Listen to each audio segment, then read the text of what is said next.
Bismillahirrahmanirrahim. Assalamualaikum warahmatullahi wabarakatuh. Alhamdulillahirabbil alamin. Wassalatu wassalamu ala Rasulillahil karim, nabiyyina Muhammadinil amin wa ala alihi wa sahbihi ajma'in. Wa ba'd.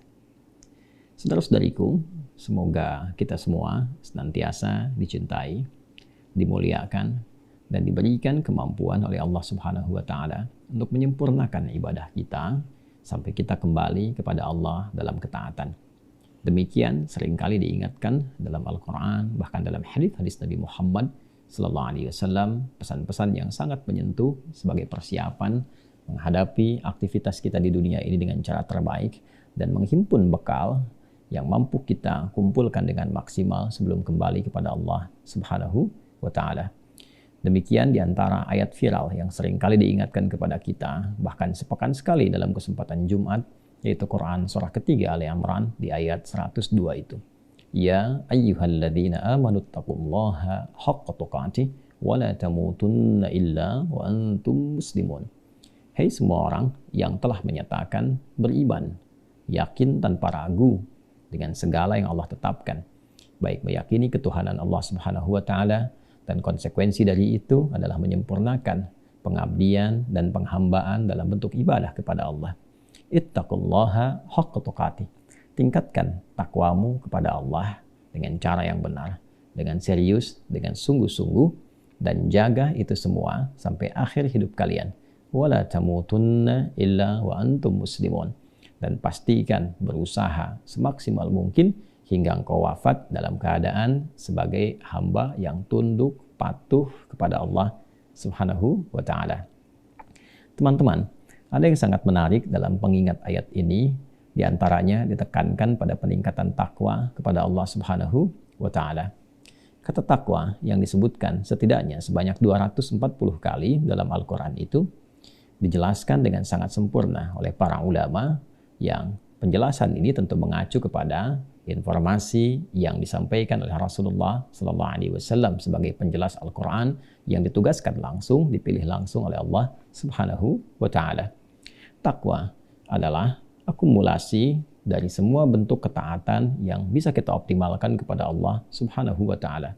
Dan dengan segala bentuk ketaatan itu diberikanlah anugerah-anugerah terbaik baik di dunia ataupun puncaknya di akhirat sebagai apresiasi dari penghambaan kita kepada Allah dan penunaian tugas dengan sempurna seperti yang Allah perintahkan semenjak kita menjalani kehidupan di dunia ini. Bentuk penunaian tugas ini disebut dengan ibadah. Bila dilakukan, maka ia menjadi amal saleh dan setidaknya dibagi kepada dua bagian utama. Ada yang berupa perintah, ada juga yang berupa larangan.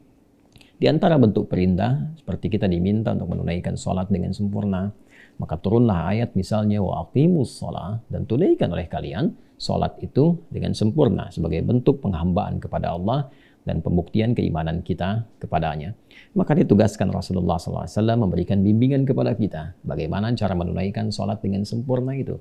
Dari mulai wudhunya, dari mulai kemudian menghadap kiblatnya, bertakbir sampai dengan bersalam. Selesai dilakukan dengan kondisi terbaik yang bisa kita optimalkan.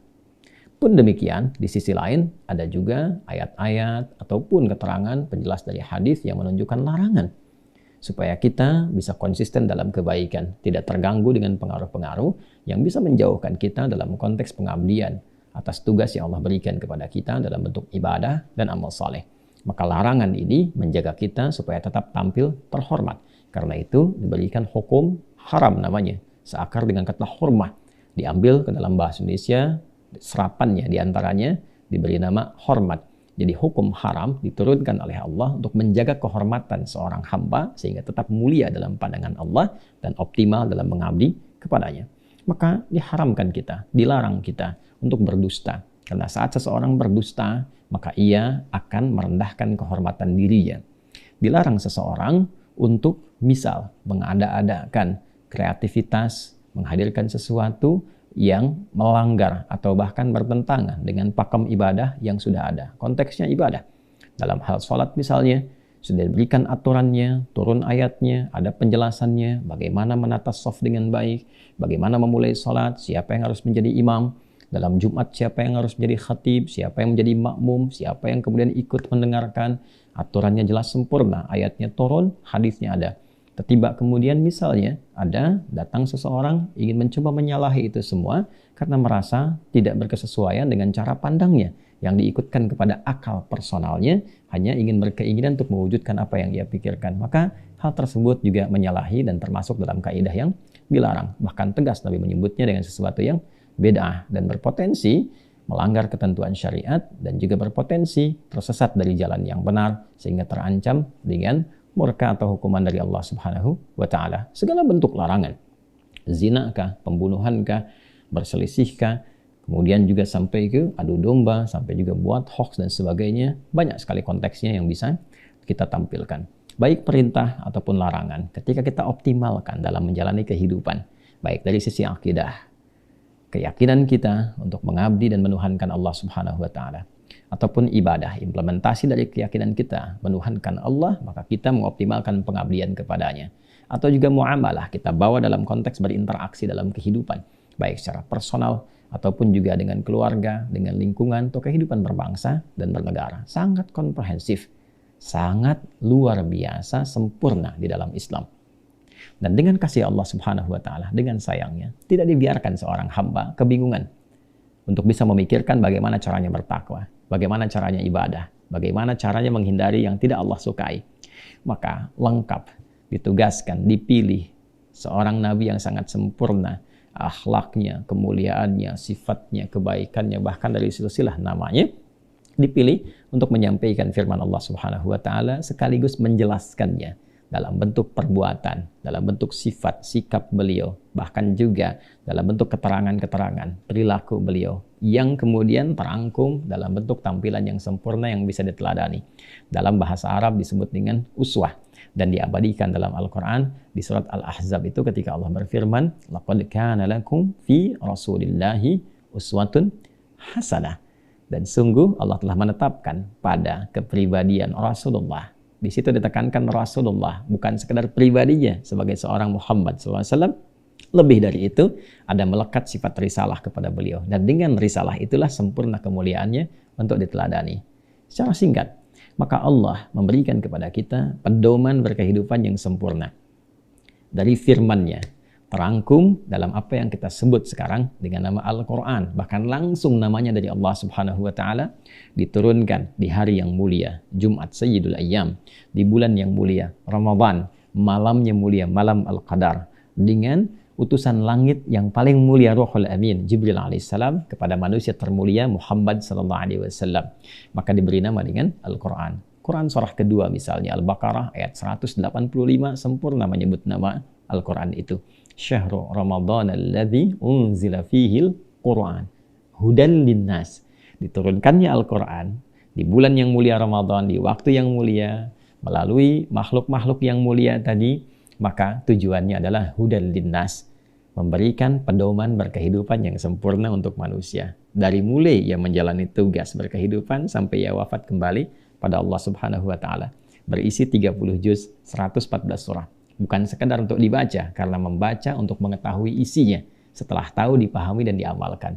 Jadi Al-Quran, desainnya, konsepsinya adalah petunjuk berkehidupan, pedoman kehidupan yang sempurna, yang Allah firmankan, bukan kata-kata makhluk, bukan rekayasa manusia, bukan buatan manusia tertentu, tapi firman Allah Sang Pencipta kita, yang membimbing kita dengan sempurna berkehidupan.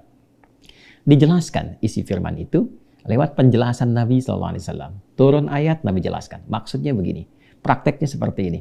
Bukan sekedar dalam konteks ibadah, bagaimana cara sholat, bagaimana cara tawaf, bagaimana cara berzakat.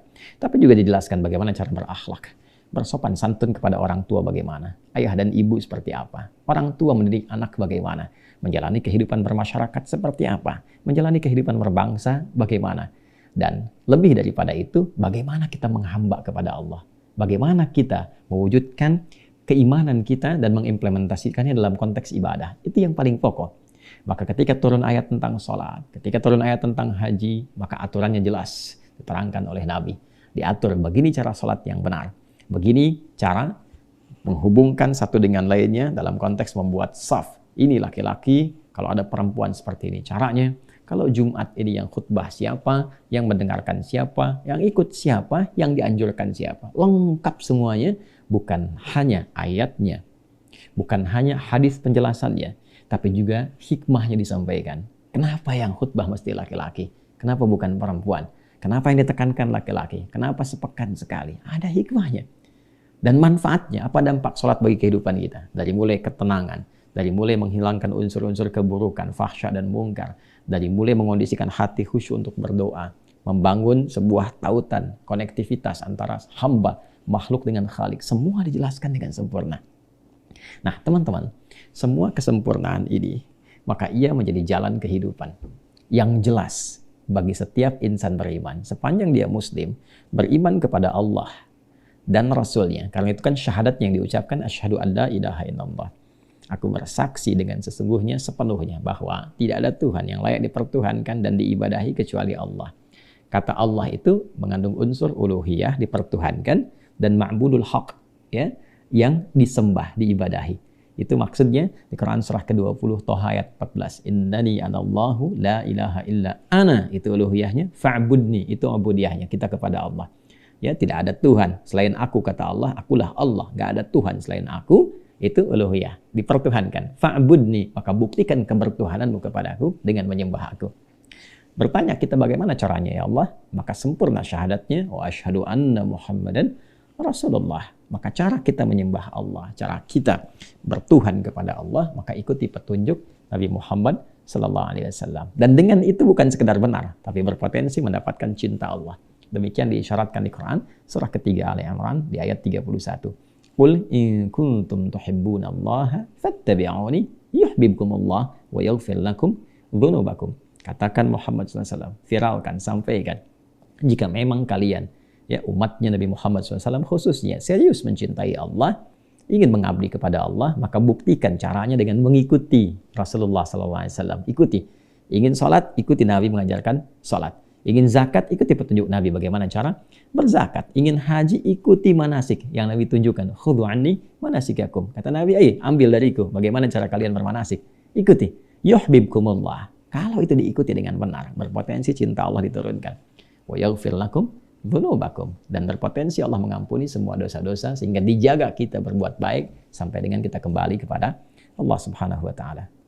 Teman-teman, semua ketentuan yang mengatur kehidupan kita ini, baik konteks akidah, keberimanan kita kepada Allah, ibadah, cara kita mengimplementasikan iman dengan menyembah Allah dengan segala aspeknya dan dimensinya, akhlak, cara kita bersikap memuliakan Allah dalam ibadah ataupun memuliakan lingkungan dalam konteks berinteraksi sosial, atau juga dalam konteks bermuamalah, bagaimana berinteraksi baik secara personal, dalam lingkup keluarga, bermasyarakat, berbangsa, bernegara, berbeda keyakinan, semua lengkap dalam Quran, penjelasannya secara detail dalam hadis-hadis Nabi Muhammad SAW, sehingga memberikan kita jalan yang jelas dan terang untuk mengikutinya.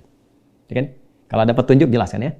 Saya sekarang misalnya akan berangkat ke Saudi untuk haji dan umrah. Ya kan? Baik, persiapan nih dari sekarang. Kalau ada petunjuknya enak kan? Ya, ini petunjuknya dari mulai keberangkatan secara teknis. Insya Allah keberangkatan kloter sekian, berangkat di embarkasi sekian, jam sekian, kelompoknya sekian, ya kan? Ketua kloternya si fulan, ya kan? Dan terus kemana dulu nih? Apakah ke Mekah dulu, ya kan? Gelombang yang kedua ataukah ke Madinah? Gelombang yang pertama. Berapa hari durasinya? Apa yang dikerjakan di Madinah? Apa yang dikerjakan di Mekah? Lengkap semua, itu panduan. Maka ketika ditemukan panduannya, ya, dan kita bisa mengikuti dengan jelas, dengan terang, at-thariqul wadih, jalan yang terang, jalan yang jelas, yang bisa diikuti, yang mudah untuk dicerna dan gampang untuk dipraktekkan. Itu dalam bahasa Arab dikenal dengan nama manhaj namanya. Kan? Maka Quran ketika difirmankan dan dijelaskan oleh Rasulullah SAW, difirmankan oleh Allah Subhanahu Wa Taala, dijelaskan oleh Rasulullah SAW, maka penjelasan dari Nabi itu, termasuk ayat yang difirmankan oleh Allah, itu membentuk pedoman berkehidupan, membentuk manhaj bagi kita semua, insan beriman. Al-Quran hudal linnas, pedoman berkehidupan untuk semua manusia. Dijelaskan oleh Nabi isi pedoman itu. Nah, semua kurikulum itu membentuk kurikulum dari Al-Fatihah sampai An-Nas plus penjelasan Rasulullah SAW, itu bagi kita adalah pedoman berkehidupan, jalan yang terang. Itulah manhaj. Jadi yang disebut dengan manhaj itu adalah pedoman kurikulum yang sangat jelas dan terang dalam berkehidupan. Baik dalam konteks kita mengabdi kepada Allah, beribadah, ataupun berinteraksi sosial dalam berkehidupan di muka bumi ini. Sebagai personal, anggota keluarga, masyarakat, berbangsa, dan bernegara. Sempurna, lengkap sekali. Bahkan di ayat-ayat Quran itu, ketika dijelaskan oleh Nabi Sallallahu Alaihi Wasallam, para ulama kita membuat topik-topik tematik. Seperti Sahih Al-Bukhari ini, teman-teman sekalian. Ini kan ada 97 tema, ya kan, di dalamnya. Ya, dari mulai yang pertama kita Badul Wahyi, Kitabul Iman, Kitabul Ilmi, kemudian terus 97 topik. Yang kira-kira kita perlukan apa? Anda sebagai pebisnis ada Kitabul Buyu, keluarkan aja itu. Ayatnya apa, hadisnya apa, ya kan? Anda sebagai mahasiswa ada Kitabul Ilmi, silahkan belajar dari situ. Bagaimana cara menuntut ilmu yang benar, doanya apa, mengatur waktu seperti apa, ya kan? Sampai juga pada konteks ibadah, sholat misalnya, ya sempurna sekali. Di sini diterangkan, urutannya lengkap sekali. Dari mulai fardunya sholat, dari mulai terus ketentuan, sampai ke cabang-cabangnya. Seperti sholat Jumat, ini ada khusus bab tentang sholat Jumat. Dari mulai fardu Jumat itu seperti apa sih asal mulanya difardukan Jumat. Turun ayatnya disebutkan, dari ayat ke hadis, terus kemudian rinci sekali. Sampai ke khutbah, sampai ke keutamaan, sampai juga fadilah. Keutamaan-keutamaan tambahan. Diatur sempurna sekali. Ditunjukin mandinya, pakai parfum dan sebagainya. Lengkap. Siapa yang bisa bikin itu di antara manusia? Nggak ada.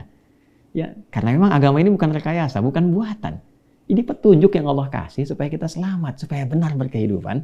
Sampai kita pulang dengan cara yang benar pula. Ya kan? Nggak ada manusia yang bisa bikin seperti itu. Karena itu, apa yang ditetapkan dalam Islam adalah benar-benar petunjuk yang Allah berikan dan diterangkan sempurna melalui utusannya Nabi Muhammad Sallallahu Alaihi Wasallam. Demikian para ulama membuat tematik-tematik dalam ayat-ayat juga sesuai dengan kebutuhan-kebutuhan kita. Ya, misalnya di sini ada buku tentang tadarus Quran. Ya, bagaimana kita bisa menempatkan ayat-ayat sesuai dengan ya aktivitas yang kita jalani. Pernah nggak mengeluarkan sebagai seorang ayah ayat-ayat tentang ayah, hadisnya kemudian dikeluarkan. Seorang ibu ayat-ayat tentang ibu, hadisnya dikeluarkan. Demikian. Sebagai bagian dari ya, pengabdi misalnya di masyarakat, berbangsa, bernegara, sebagai apa? Sebagai birokrat, pejabat, kan ada ayatnya lengkap. Ya kan? Bagiannya apa? Hadisnya turunkan. Ada Kitabul Imarah di Sahih Muslim. Bab tentang tata negara. Wah, jelas sekali semuanya. Maka teman-teman sekalian, itulah manhaj. Ya. Dan bagi orang Islam yang beriman, itu tidak ada peluang sedikit pun untuk bisa berbeda atau sengaja menyalahi dari apa yang telah ditetapkan. Ya, dalam konteks ini yang pakemnya telah jelas. Ya, apalagi yang dicontohkan secara langsung berupa ibadah khususnya. Jadi ada yang sifatnya value, nilainya yang mungkin setiap tempat bisa berbeda. Ya, terutama dalam bab akhlak dan muamalah. Ya, nggak bisa disamakan setiap tempat karena tradisi adatnya bisa beda-beda. Karena itu fikih dalam konteks muamalah itu di Amerika misalnya dengan di Saudi Arabia, di Timur Tengah dengan di Asia Tenggara atau di Indonesia khususnya dalam beberapa hal bisa berbeda. Fatwa yang dikeluarkan bukan pada yang pokok-pokok ya. Ya, pada sesuatu yang terkait dengan kebiasaan, dengan tradisi, apalagi yang tambahan-tambahan seperti cara berpakaian misalnya, dengan interaksi sosial dan sebagainya. Ada kaidah-kaidah di situ, ada istihsan, ada istishab, ada uruf dan sebagainya, kan? Tapi yang pokok-pokok ini nggak bisa berubah dimanapun, sama semua, ya, sama semua, nggak ada pilihan-pilihan di situ. Seperti sholat subuh 2 rakaat, mau di Jepang, mau di Saudi, mau di Amerika, mau di Indonesia, sama. Bacaannya pakai bahasa Arab. Dan indahnya adalah awal sampai akhirnya itu sama semua bacaannya. Kecuali pilihan surat kan, yang sesuai dengan kebutuhan kita. Ya kan? Iftitah, Al-Fatihah, bacaan ruku, bacaan sujud sampai dengan dari takbir sampai dengan salam. Wudhunya aturannya sama semua. Masya Allah teman-teman sekalian. Baik ya, bisa digambarkan ya. Dan aturan itu nggak bisa dirubah. Ya, kita ambil contoh misalnya, sholat yang berjamaah. Kita ambil yang sepekan sekali lah Jumat misalnya kan. Ya, aturannya sangat luar biasa, sempurna. Ayatnya turun dengan namanya, surah Al-Jumu'ah, surah 62 itu kan. Di ayat 9 sampai dengan 11. Lalu aturannya lengkap tuh dalam hadis Nabi. Ini di Al-Bukhari ada. Ya, ada tentang babnya, bab tentang sholat, kitabus sholat, kemudian babnya tentang sholat Jumat. Itu diatur sempurna. Dari mulai ayatnya, dari mulai sebelum kita berangkat, sampai datang, sampai dengan nyusun saf, sampai siapa yang khutbah. Bagaimana cara menyusun saf, etikanya bagaimana, laki-laki di mana, perempuan di mana, siapa yang berkhutbah. Ya, sampai nanti kita dapati ayatnya, hadisnya, hikmahnya. Ayat menunjukkan perintah, hadis memberikan penjelasan teknis, hikmahnya. Kenapa seperti itu? Ya, apa esensinya? Ya, apa falsafahnya demikian yang bisa kita dapatkan? Kenapa sih khatib mesti laki-laki? Kenapa sepekan sekali? Kenapa yang datang Jumat itu diwajibkan laki-laki yang baligh, kan? Dan perempuan mendapatkan anjuran di situ. Kenapa tidak boleh perempuan yang khutbah? 4 mazhab sepakat semuanya, ya kan? Kenapa mesti laki-laki? Itu ada hikmahnya semua dan itu sempurna dan tidak memberikan celah bagi siapapun yang merasa beriman. Ya, awas hati-hati ya. Awas hati-hati, jangankan orang biasa, selevel sahabat pun, ya, tabi'in pun, ulama-ulama, kiai, misalnya habaib yang punya ilmu pun nggak bisa merubah itu, karena sudah pakemnya jelas. Ya, karena itu menunjukkan bagian dari kebenaran risalah Islam yang terjaga. Nah, itu nggak ditemukan dimanapun, itu terjaga kita gitu. Ya, silahkan Anda cek, cara sholatnya terjaga sampai sekarang. Ini menunjukkan originalitas risalah Islam, dan itu bagian dari penjagaan risalah. Makanya hukumnya ketat sekali. Ya, silahkan cek. Di Indonesia saja misalnya, ya, ada 38 provinsi sekarang. Setiap provinsi bahasanya sama. Kalau sholat bahasanya sama, bahasa Arab. Nggak berbeda-beda. Nggak ada di Jakarta pakai bahasa Betawi misalnya, ya, di Bandung pakai bahasa Sunda, di Padang pakai bahasa Padang, nggak ada. Semua sama. Dibawa keluar Indonesia pun sama semua. Mau di Arab, di Amerika, dimanapun. Ini menunjukkan kebenaran risalah, kebenaran agama, dan originalitas, ya, yang terjaga. Itu yang didapatkan dalam Islam. Agama ini terjaga. Ya, agamanya terjaga, muslimnya itu yang harus kita lihat. Jadi ada Islam, ada muslimnya. Ya, seringkali beberapa di luar memunculkan makna Islamnya. Islam liberal, Islam eksklusif, Islam inklusif, kan? Itu kan kata yang salah sebetulnya. Ingin menunjukkan ada masalah dalam Islamnya, gitu kan? Nah, seakan-akan memberikan kesan bahwa di dalamnya bermasalah. Tidak. Kalau Anda yang bermasalah, jangan bawa Islamnya. Ya, mungkin muslimnya punya persoalan, Islamnya tidak. Terjaga dengan sempurna. Jelas ya? Nah, karena itu teman-teman, itulah manhaj. Jadi kita punya kurikulum, punya pedoman yang terukur, sempurna, lengkap sekali. Dan nggak ada celah di situ bagi kita untuk bisa menyalahi pada hal-hal yang pokok. Bukan pada hal-hal konteks bermuamalah yang berkemajuan, yang setiap masa itu punya penemuan-penemuan yang tentunya akan menyelaraskan di balik itu. Ya, dulu tidak ada bayi tabung, sekarang ada bayi tabung. Bagaimana ijtihad fikih di situ? Ya, dulu misalnya tidak ada kondisi seperti sekarang, pesawat dan sebagainya. Nah, sekarang kita temukan bagaimana hukumnya sholat misalnya dalam ketinggian di atas pesawat. Itu hal-hal yang berkembang secara fikih. Padahal hal yang pokok itu terjaga secara sempurna. Nah, dalam manhaj ini begitu bijaknya Allah. Karena memang tahu semua keadaan hambanya. Karena Allah pencipta kita. Dan diperintahkan kepada Rasulullah SAW untuk bisa menjelaskan dengan sempurna, memberikan arahan untuk menyebarkan semua penjelasan itu sehingga semua kebijaksanaan Allah dari rahmatnya, kasih sayangnya menyebar dan dirasakan oleh semua hambanya di setiap tempat, setiap waktu, setiap keadaan, lintas generasi sampai kehidupan ini berakhir. Di antara sifat bijak itu Allah Subhanahu wa taala memberikan arahan dalam konteks beribadah misalnya sesuai dengan kemampuan hambanya. Jadi dalam manhaj itu nanti kita akan temukan cara-cara yang Allah berikan ke lapangan sesuai dengan kemampuan hambanya. Yang terkumpul pada satu keadaan yang sama. Contoh, misal dalam konteks menunaikan ibadah sholat. Ada seseorang yang dari i'tidal itu akan turun ke sujud misalnya. Ada yang tak mampu dengan telapak tangan karena ada persoalan. Maka diberikan kesempatan turun dengan lutut terlebih dahulu. Ya, dalilnya misal di Abu Daud nomor hadis 838 dari sahabat Wa'il bin Hujr, ya kan? Silakan dahulukan lututmu, ya kan, sebelum telapak tanganmu. Tapi kalau lutut bermasalah, silahkan dahulukan telapak tangannya. Jelas?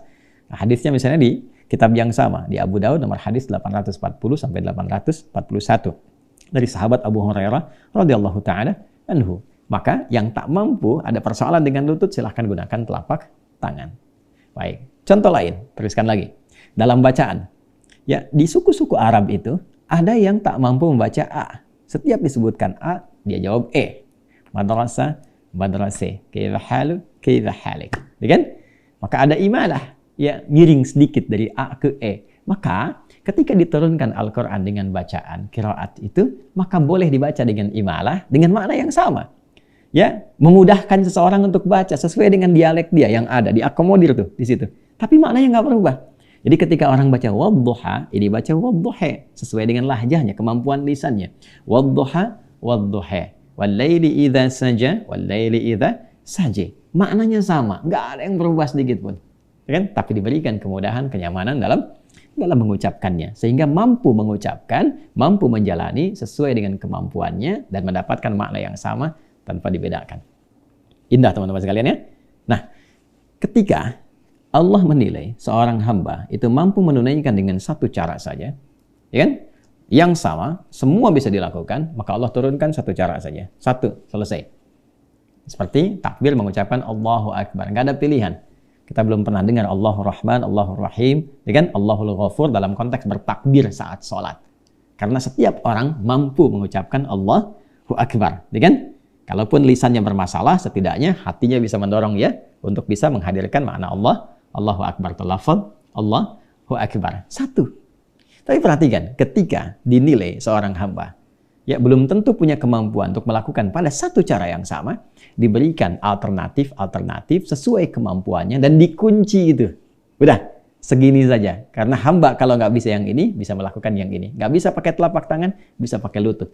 Dan nggak usah menyalahi dari dua itu. Silahkan pilih, mau pakai telapak tangan atau pakai lutut. Yang salah yang pakai kepala duluan. Gitu kan? Ya. Jelas ya? Silahkan. Yang mau pakai A, baca Quran tuh. Riwayat Hafiz dari Asim misalnya yang kita bacakan. Wadduha. Ada lisan yang sulit. Yang pakai E, silahkan. Ya kan? Wadduha. Misal ada di Waras misalnya dari Nafi'. Atau riwayatnya ya Hamzah yang punya dua murid, mukri'nya. Ya. Ada qari'nya siapa? Ada Khalad dan Khalaf. Ya kan? Silahkan. Semua punya kemudahan. Tapi dikunci di situ. Ini saja. Nggak bisa kemudian ya beberapa orang kreatif. Apakah ingin menghadirkan dengan bahasa dia sendiri, dengan terjemahannya. Oh ini nggak masuk akal nih. Memang bukan untuk akal Anda, karena akal Anda terbatas. Bukan berarti ketika Anda tidak paham, ya maka semua ketentuan itu harus ikut ketentuan Anda. Tidak. Ya? Maka Anda belajar supaya paham. Di situ datang hikmah. Kalau akal tak sampai, maka iman bekerja. Ketika iman bekerja, Allah turunkan hikmah. Ya? Kan pandangan terbatas, melihat terbatas. Makin jauh tak kelihatan. Mendengar terbatas kan? Ya. Di bawah 20 Hz, di atas 20.000 nggak bisa dengar kan? Jadi kalau pandangan dan pendengaran terbatas, kenapa akalnya nggak mau terbatas? Dan nggak usah kreatif. Agama itu sudah Allah tetapkan. Ya, bukan dihadirkan berdasarkan kreativitas manusia. Kalau berdasarkan kreativitas manusia, nanti setiap orang tuh punya versinya masing-masing.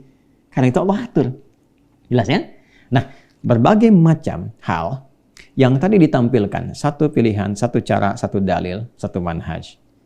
Beragam pilihan dalam konteks kerangka yang sama, ya kan? Dalam satu mazhab diberikan pilihan, dalam satu manhaj diberikan pilihan-pilihan untuk memudahkan, ya kan? Maka itu tetap kerangkanya satu kesatuan utuh, ya kan? Yang Allah telah tetapkan sesuai dengan kemampuan kita. Saat kita memilih itu, sesuai dengan urutan-urutan, ketentuan dalilnya, petunjuknya. Oh ini, saya mau pilih yang pakai lutut, ya? Karena ini ada pilihannya, ada dalilnya, ada sanadnya tersambung pada Rasulullah dibenarkan. Saya mau pakai telapak tangan. Ini dalilnya, ini ada urutannya, tahu cara menyimpulkannya, ya kan? Tahu cara mengkonstruksikannya sampai keluar konstruksi hukumnya misalnya, ya kan? Maka ketika memilih kita pada salah satu bagian yang kita ikuti, at-tariqul ladzi yasluquhu, ya kan? Salik, jalan yang ingin diambil supaya dia bisa dapatkan untuk dipraktekkan, itu dalam bahasa Arab disebut madhab namanya. Oke, apa namanya? Madhab. Ma dhahaba ilaihi syakhs atau dhahib, ya, apa jalan yang cenderung ingin diambil atau condong ingin dia praktekkan. Jelas di sini ya? Maka dari manhaj itu, semua manhaj, ya, baik itu yang pakai telapak tangannya, pakai lutut turun untuk sujud. Baik itu yang kemudian misalnya dalam sholat yang pakai bismillahnya jahar atau disirkan atau tidak dibaca sama sekali, ya kan? Silahkan, itu semua manhaj. Ketika dipraktekkan pilih salah satu. Tapi pakemnya nggak boleh keluar dari situ, ya kan? Baik, ketika diikuti itulah madhab namanya. Maka semua ini dipelajari oleh para ulama kita dari kalangan sahabat, belajar dari Nabi SAW, diikuti oleh tabi'in, belajar dari sahabat, diikuti terus sesuai pakemnya itu. Ya, maka ketika para ulama menguasai ini semua dan mengajarkan kepada murid-muridnya, kan harus milih salah satu kan? Ya kan? Imam Abu Hanifah lahir tahun 80 Hijrah, wafat tahun 150 Hijrah. Imam Malik lahir tahun 93 atau 94 Hijrah. Imam Syafi'i lahir tahun 150 Hijrah. Imam Ahmad bin Hanbal lahir 163 atau 164 Hijrah. Itu walaupun mereka hebat, mengetahui semua, tetap harus milih salah satu ketika diajarkan. Ya kan? Baik, jadi ketika memilih Bismillahirrahmanirrahim, Imam Syafi'i pilih saya keraskan. Imam Malik, Imam Abu Hanifah pilih saya nggak baca. Ya kan? Terus Imam Ahmad pilih saya yang disirkan saja. Karena nggak mungkin praktekkan ketiga-tiganya ketika menunaikan sholat. Ya kan? Ya, sama persis ketika membaca Quran dalam sholat misalnya. Harus pilih salah satu riwayat untuk memudahkan. Ya? Maka ketika memilih itu disebut dengan madhab. Jelas. Maka kita kenal madhab Abu Hanifah, Hanafi. Madhab Imam Malik, Maliki. Madhab Imam Syafi'i, Syafi'i. Madhab Imam Ahmad bin Hanbal, Hambali. Baik. Nah, pilihan itu bukan berdasarkan pemikiran-pemikiran ulamanya, bukan. Jadi bukan karena Imam Syafi'i ini merekayasa sesuatu diikuti di kelompoknya, bukan. Ya, pilihan itu dipilih berdasarkan konstruksi yang dipahami dari dalil-dalil, contohnya ada, dipilih salah satu. Dan itu, memilih itu ketika dipraktekkan dan diajarkan, itu ada kualifikasi ilmunya. Bukan sembarangan. Ya. Jadi ketika seseorang disebut dengan imam, apalagi mujtahid misalnya, ada kemampuan-kemampuan yang telah disepakati oleh para ulama, dan jadi syarat seseorang itu bisa kemudian membuat sebuah putusan yang dengan putusan itu dibenarkan. Tahu ilmunya, kefikihannya, penguasaan bahasanya, ya, tingkat penguasaan sosialnya, fikihnya, usul fikihnya, konstruksi hukumnya, cabang-cabang semua ilmu terkumpul pada dirinya, sehingga bisa memilih dan menetapkan mana yang akan dipraktekkan dengan semua akumulasi keilmuannya. Baik itu yang sifatnya langsung, ataupun dengan isyarat-isyarat yang menjadi kaidah, yang dengan kaidah itu bisa dipraktekkan dalam setiap masa, setiap waktu, dan setiap pergantian zaman. Maka saat kita mengenal mazhab Hanafi, Imam Abu Hanifah. Siapa itu Abu Hanifah? Kan? Mazhabnya Imam Malik. Siapa Imam Malik? Ya, jadi ketika mereka semua Hanafi, Maliki, Syafi'i, Hambali mengajarkan kepada kita lewat rumusan-rumusan yang mereka susun dalam kitab-kitab sampai kepada kita, itu bukan sekedar pemikiran-pemikiran mereka, itu bukan pemikiran. Ya, tapi itu akumulasi dari semua informasi yang mereka terima, dan dengan kepakaran mereka, mereka pahami, disampaikan kepada kita, lalu dipraktekkan oleh kita menjadi bagian dari konteks kita menunaikan ibadah kepada Allah Subhanahu wa Ta'ala. Jadi itulah yang menjaga cara kita beribadah sesuai dengan sanad ilmunya dan sampai kepada Nabi. Ya, jadi kalau kita belajar tentang cara sholat, cara puasa, cara haji, nggak akan keluar dari tuntunan mereka tadi, karena semua yang kita pelajari tersambung ke mereka, dan semua yang mereka dapatkan tersambung ke Rasulullah SAW. Kalau kita gali semuanya tuh. Itulah manhaj, itulah madhab. Jadi madhab bisa jadi berbeda, karena cenderung memilih apa yang nyaman untuk kita praktekkan. Tapi pilihan itu bukan berdasarkan logika-logika seseorang atau keinginan pribadi seseorang, tetap diikat oleh paket hukum yang kita tidak bisa keluar darinya. Sepanjang itu sudah pokok, ya, pakemnya sudah diatur. Nah, maka di sini Imam Abu Hanifah memberikan satu gambaran. Ya, ini populer sekali kaidahnya. Apa kata beliau? Kan? Ma jaa 'anillahi subhanahu wa ta'ala fa birra'si wal 'ainain. Semua yang datang dari Allah Subhanahu wa Ta'ala mesti patuh mutlak, akal mesti ikut, pandangan kita mesti ikut semuanya. Nggak ada di situ pikiran-pikiran kita untuk menyalahi dan sebagainya. Patuh aja, sempurna. Wa ma jaa an Rasulillahi sallallahu alaihi wasallam fa sam'an wa ta'ata. Maka apa yang dijelaskan oleh Nabi dari apa yang telah Allah tetapkan itu Nabi jelaskan, maka dengar dan patuh. Wa ma jaa an sahabati Rasulillahi sallallahu alaihi wasallam aw anis sahabati ridwanullahi alaihim fatakhayyarna min aqwalihim wa lam nakhruj anhum. Apa yang dijelaskan oleh para sahabat dari keterangan Nabi sallallahu alaihi wasallam, ya, ketika mereka jelaskan itu, maka silahkan kita pilih sesuai ikhtiar kita, tapi jangan keluar dari pakem penjelasan mereka. Itu maksudnya. Ya, boleh. Jadi tadi ada bismillahirrahmanirrahim. Ada misalnya 3 sampai 4 cara. Dijaharkan, disirkan, dibaca ya dengan keras, tidak dibaca dengan silent, tidak dibaca sama sekali. Yang keempat dibaca jaharkan pertama, selanjutnya tidak. Ya kan? Dapat kita semua riwayat itu dari para sahabat terkumpul. Lalu kita pilih salah satu, karena nggak mungkin kita praktekkan keempat-empatnya. Ya, Bismillahirrahmanirrahim. Bismillahirrahmanirrahim. Nggak dibaca sama sekali. Nggak mungkin kan? Kan? Pilih salah satu. Itu yang dimaksudkan. Silahkan kita pilih sesuai dengan kadar keilmuan kita. Kita dapatkan yang nyaman untuk bisa kita praktekkan, tapi tidak keluar dari ketentuan itu. Jadi jangan bikin logika sendiri. Ya kan? Ya. Termasuk tentang nyusun saf misalnya, tentang siapa yang khutbah Jumat. Silahkan. Ini yang dari ayat ada turun nih. Sudah, ayatnya ada turun jelas. Amalkan. Apa maksud ayat itu? Lihat keterangan Nabi. Praktek Nabi bagaimana? Sam'an wa ta'ah. Jadi kalau kata Nabi yang khutbah laki-laki, laki-laki. Ketika dihadirkan perempuan, berarti menyalahi Nabi itu. Dan bermaksiat pada Nabi bahaya, gitu kan? Itu bahaya sekali.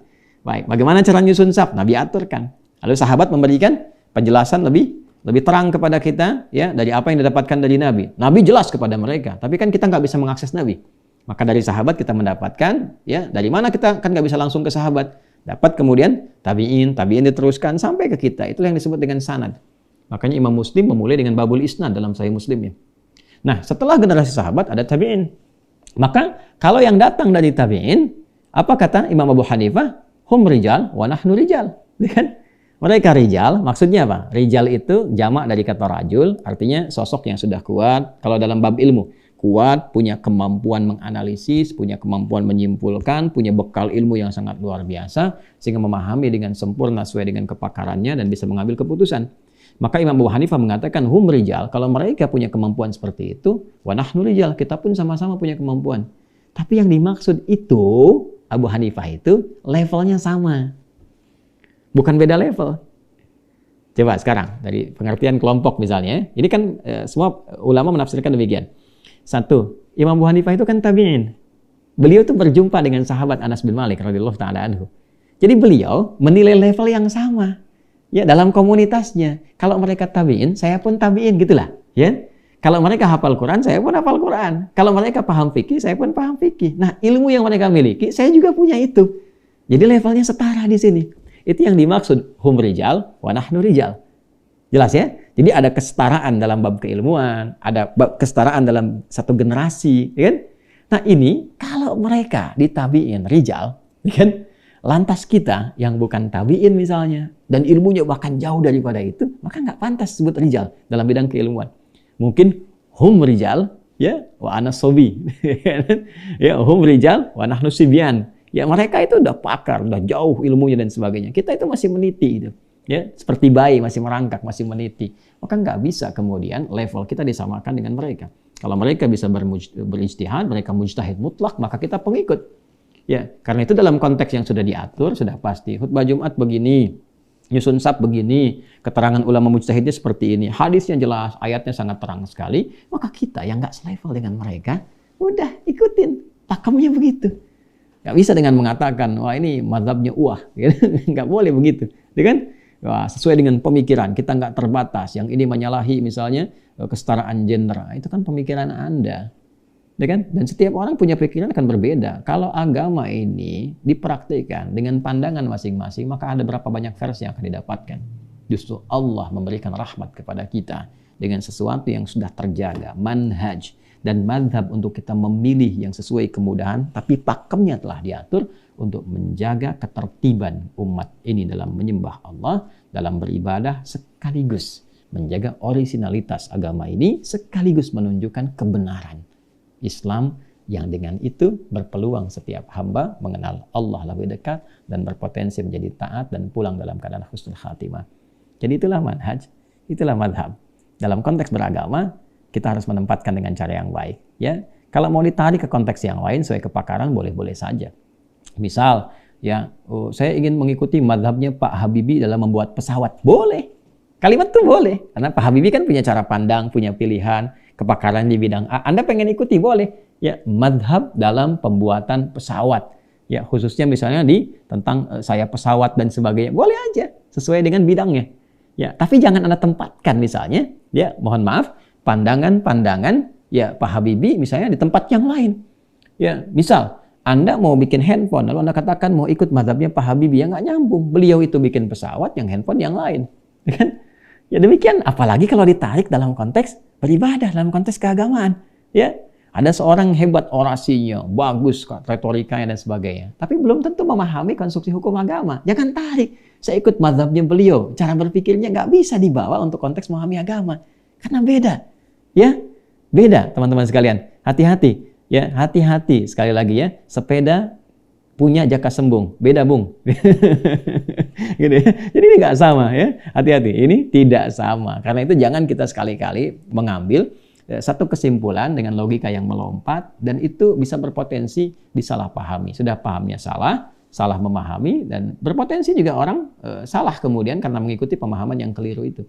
Ya, karena itu berpikir saya kira yang rasional, yang cerdas, dan lebih daripada itu kita berlindung, bermohon pada Allah Subhanahu wa Ta'ala dari berbagai macam hal-hal yang memungkinkan kita bisa terjebak pada pengambilan kesimpulan yang salah atau bersikap yang tidak tepat. Sekaligus juga kita saling mendoakan, menjaga, tidak mencela, tidak menghukumi orang-orang lain sekalipun salah kemudian mencelanya, menghargai, tidak. Yang diajarkan oleh Islam adalah bagaimana melapangkan hati kita untuk mendoakan, kemudian menyampaikan argumentasi dengan cara yang benar, dan selanjutnya ya tawakal ala Allah. Kita bertawakal kepada Allah, kita telah bermohon, kita telah berusaha, sehingga hisab kita diringankan di hari kiamat ketika ditanya. Ketika kawanmu punya pemikiran yang keliru, apa yang kau lakukan? Kita jawab, ya Allah, saya sedang berdoa kepadamu, seperti engkau juga ketahui. Saya telah berusaha semaksimal mungkin dengan cara yang baik, seperti Nabi mu ajarkan, SAW. Ya, dan saya kembalikan kepadamu putusan, sesuai dengan kebijaksanaan, yang memang engkau maha rahman dan rahim di dalamnya. Maka ringan hisab kita. Ya, apatah kalau terbuka saat dihisab ternyata sibuk dengan mencela, sibuk dengan menjatuhkan, maka lebih baik kita mendoakan dan memberikan pencerahan-pencerahan yang mulia. Itu gambaran pertama. Yang kedua, kita juga mesti waspada dengan hadis-hadis Nabi SAW yang mengisyaratkan bahwa akan ada masa-masa munculnya atau bahkan dimunculkan. Jadi kalau muncul itu tiba, kalau dimunculkan ya diciptakan, dikreasikan berbagai macam persoalan-persoalan yang mengganggu keberagamaan kita dengan cara yang baik, ya, dan membawa suasana gangguan itu ya kepada konteks-konteks baik persaingan dalam konteks berkehidupan, persaingan dalam konteks kedudukan dan sebagainya. Maka saya pun memberikan nasihat kepada teman-teman untuk yang bertugas ya di berbagai macam ragam tugas kehidupan berbangsa, bernegara, termasuk para ulama ya, kita semua juga, untuk menjaga stabilitas, menjaga kebaikan. Kalau bisa dilakukan dengan cara yang baik, tidak harus memunculkan hal-hal yang tidak tepat, yang mengganggu keteduhan, kedamaian, ketentraman, yang semua itu hanya menyebabkan mafsadat, sesuatu yang rusak, dan juga berpotensi memecah belah sesuatu yang telah kita sulam untuk menjadi lebih baik, bersatu dalam kebaikan. Tentu kita husnudzan, terus berdoa, terus menjaga kebaikan, dan tentunya mudah-mudahan istiqomah sampai kita kembali pada Allah Subhanahu wa taala. Demikian madhab dan manhaj ya, kita sudah pahami dengan baik, bisa menempatkan dengan baik. Jadi kalau ingin jadi orator, ingin jadi diplomat ulung, ingin jadi pemimpin yang hebat dalam konteks kebangsaan ya, kenegaraan, maka silakan madhab Bung Karno. Ini kan kalau ada yang ingin pintar membuat pesawat ya, begawan ya di bidang-bidang misalnya terkait dengan tadi dirgantara dan sebagainya, silahkan. Ada madhab Habibi misalnya kan ya, bagi orang-orang yang ingin pakar di bidang-bidang tertentu, silahkan, seperti yang tadi saya sampaikan. Tapi kalau beragama sudah jelas madhabnya sudah diatur ya, ada madhab Hambali, madhab Syafi'i, madhab Maliki, madhab Hanafi, yang semua itu disusun berdasarkan kepakaran-kepakaran, konstruksi yang jelas, pakem-pakem yang telah terukur, sekali lagi dengan hikmah untuk menjaga kebenaran Islam, orisinalitas ajarannya, dan juga kesatuan dalam penghambaan kita kepada Allah Subhanahu wa taala. Dan puncaknya kita bersyukur tinggal di Indonesia, karena kita sebagai muslim yang beriman merasa terjaga dengan undang-undang yang telah disepakati, yang menjaga kita dalam konteks keutuhan beribadah kepada Allah Subhanahu wa taala. Pasal 29 ayat 2. Saya tutup, negara menjamin kemerdekaan tiap-tiap penduduk untuk memeluk agamanya masing-masing dan beribadah menurut agama dan kepercayaannya. Itu, semoga kita konsisten sesuai dengan amanat undang-undang kita, dan semoga diridhoi oleh Allah Subhanahu wa taala. Adi hidayah. Subhanakallahumma bihamdika, asyhadu an la ilaha illa anta, nastaghfiruka wa natubu ilaik. Alhamdulillahirabbil alamin. Assalamualaikum warahmatullahi wabarakatuh.